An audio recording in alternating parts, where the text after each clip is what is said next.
What's going on, everybody? So today I want to talk about how to get some of the uber boss items, or the infernal machine items, or the crafting materials, whatever you want to call them. Ones above my head: the Leoric's Regret, Vial of Putridness, the Idol of Terror, and the Heart of Fright. These are going to be incredibly important for you to get pretty quickly on into the game, because you can see here on the D3 Season 28 planner here, you're going to need to be able to get these items to upgrade to level 6 of the Altar of Right here, which will be that bounties ×2 unlock, which is going to be a massive unlock. Reaper's Wraps will be in a future video for you guys if you're ever curious about this.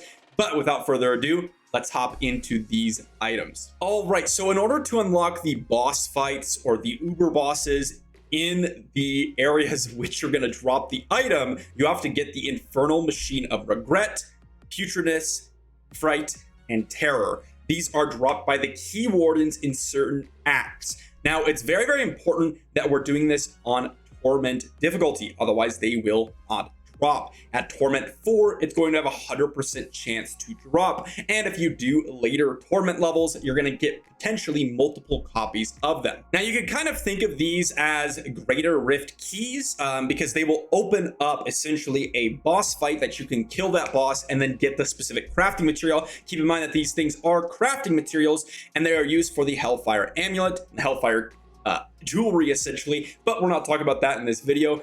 That is another way to use them. However, in Season 28, we're going to need them for the altar. Now, how do we get these infernal machines? Well, we're going to head to each act, Act 1 through 4, and you'll find them on the maps here, denoted by a little key. You'll see a little key here, where right next to the map that it's on. For Act 1, you're going to get Ogden, the key warden of Regret, which will obviously give you the Infernal Machine of Regret. That's going to be on the Fields of Misery in Act 1. If we just zoom out again, head over to Act 2, you'll note right behind me, or right above me here, we're going to find the Key Warden of Putridness in the Dalgar Oasis. In Act 3, whoops, I keep doing that. We're going to go ahead and head over to Stonefort for the Key Warden of Terror. And then lastly, in Act 4, we're going to find the last Key Warden in the Gardens of Hope, which I actually just killed here. Let me show you how this works. So, we're going to need 1 copy of each infernal machine to fight each boss to drop each crafting item. So if we head over to the Fields of Misery here, we're in Torment 4. I'm just running around with like a pretty trash build here. You'll see on the map, if you're really close to it, it'll actually just show on the minimap that little circle here. You'll see it, and you'll be able to just run right over there. Otherwise, if you're farther away on the minimap, you'll notice a little purple arrow, and you'll just have to follow that purple arrow over there to pick up your infernal machine. So let's head over there and let's kill off this boss, and I'll show you what happens when you kill him off. So we're just going to go ahead and do some basic damage here. Pretty simple. Just blow them up real quick. We're running a corpse explosion build. Pretty fun stuff. And then you'll notice, oh, boom, look at that. We've dropped our Infernal Machine of Regret. Pick that up. And guess what? We can go ahead and leave immediately. It's really quite that simple. It's really not that difficult. Again, you could do this on Torment 1, which means that you could do it very early on in the game, and you don't have to worry about, maybe not progressing your altar, thinking that the uber bosses are actually a hard thing to do. It's really not that difficult. The bosses themselves can be a little bit tougher, and I'll show you guys. You can see there with this build, again, a very basic build without even, I don't even have gear on, guys. Like, I don't even have gear on right now.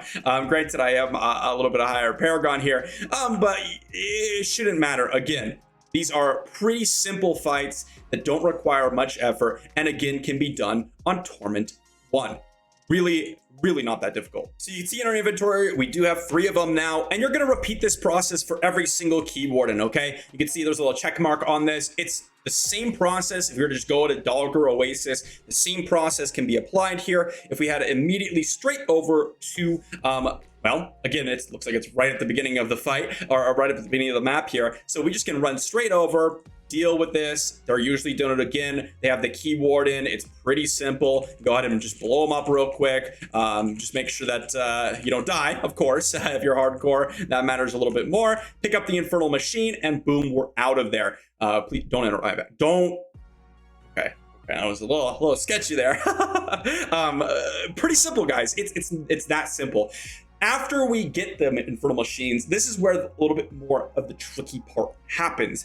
How do we use these keys? We're going to head to New Tristram. You could do this on Torment 1. And in fact, if you're a little nervous about how difficult the boss fights are, I would just suggest dropping the difficulty to Torment 1. There really isn't a huge downside to doing this.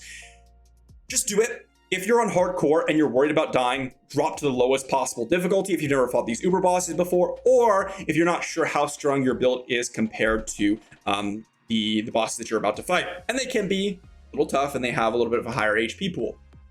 So what we do is we're going to head over to New Tristram, and we have to head over to Brother Malachi the Healer, and you'll notice this little hut behind him. Now, if you actually use a skill on the door, it'll break open and show the heretic's abode. Enter that and you'll notice this demonic room in which you can actually use these infernal machines. Let's use the infernal machine of terror. We can actually use all of them here, and you'll notice it actually opens all these different portals. One for regret, one for fright, one for putridness. We enter the realm of terror and check it out. Here we are into the boss fight. You can skip the cutscene, and we'll find that there's different bosses for each one. This one has the Undying one and the Savage Behemoth, which is kind of like basically Zoltan Cool here, another version of them, just kind of a scarier version of them, right? Again, we're on Torment 1, so this should be pretty easy. We'll go ahead and drop our Land of the Dead and just pretty much burst them out here. I was waiting for this guy to group up and just kill them in one shot. But I guess, they're going to make it difficult for us, so, it is what it is. Just go ahead and burst them down. And look at that, we've dropped the Idol of Terror. Done, completely finished. That's all we had to do. And we can go ahead and just back up. Don't do it. Okay, it's a little concern there. And we head back over. We're gonna head back over to the hut here. And you'll notice all those portals are open. We can head over to the Realm of Fright. Boom. Let's go ahead and just hop over here. We have the Soul of Evil. And we have, where's the other boss? Usually there's 2 bosses per. Come on, where's the other one? Maybe there is another one here. Let's go ahead and just murder this one real quick here. Oh, come on. Got the CC going for us. As you see, there's some mechanics that you kind of have to be a little just wary of. There is the Crusader King. I was like, what? I couldn't remember when he actually spawned, but there's usually 2 bosses per fight here. And you'll notice some of these bosses, they have some CC mechanics. They have some scary mechanics, right?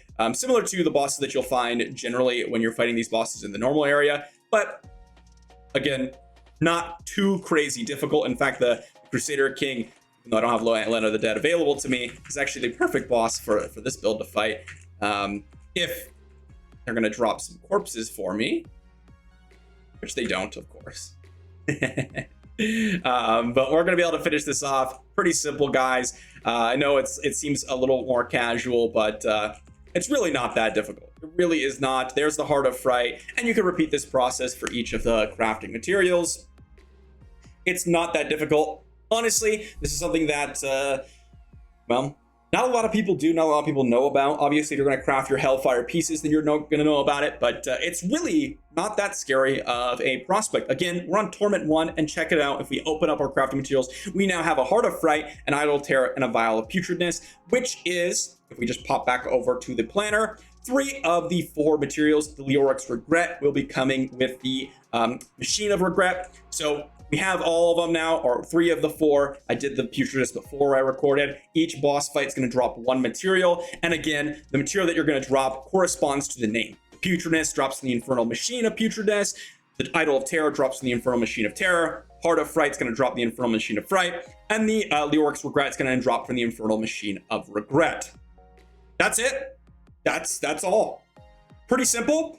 Really quickly. Just to recap, guys, you're going to head over to each of the act 1 through 4, find the little keys in the map. They're in the Fields of Misery. It's going to be in the Dogger Oasis, and then we on act 3 have Stone Fort. Act 4, we're going to be going over to the Gardens of Hope. Grab your keys, head over to the hut over here, use the keys, enter the portal, kill the 2 bosses, and bam, loot away, finish off your altar, and you're good to go. that's going to be it. That's going to be the fastest way to go ahead and head over to the Uber bosses and get your materials for the progression of the altar. This one's a pretty important one, guys. So I decided to make a video about it. Obviously, getting to here is actually going to be relatively soon within the game. You're probably going to get this if you play, you know, 4, 5, 6, 7 hours or whatever. Easily going to be able to go ahead and get to this stage in your altar. So you're definitely going to want to keep this in the back of your head and prep for it. Reaper's Wrap's another one that you're going to want to do as well. So if you want to check out that video, it's going to be coming soon. Sub to the channel, guys, and I'll see you all tomorrow.